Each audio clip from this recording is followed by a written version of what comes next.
আসসালামু আলাইকুম বন্ধুরা। আজকে আমার কাছে একটি বিশেষ দিন।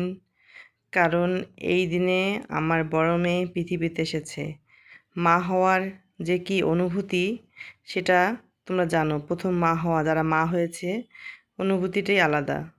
মা না হলে মায়ের মূল্যায়নটা আমরা বুঝতাম না, যে মা কত কষ্ট করে আমাদের পৃথিবীতে এনেছে।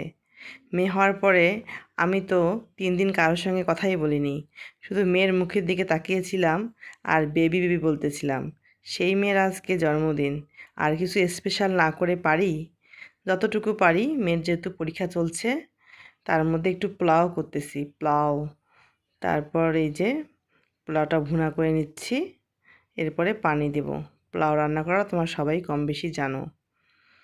তারপর ওই ফুটফুটে বাচ্চার মুখের দিকে তাকিয়ে আমি পৃথিবীর সব দুঃখ ভুলে গেলাম।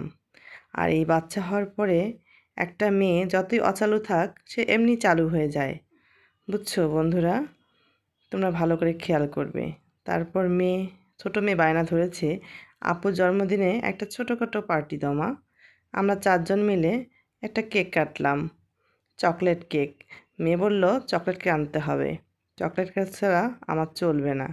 তাই চকলেট কেক নিয়ে এসে আমরা সবাই কাটলাম। বাই বাই বন্ধুরা, আমার মেয়ের জন্য দোয়া করিও। তোমাদের জন্য রইল শুভকামনা। Bye bye.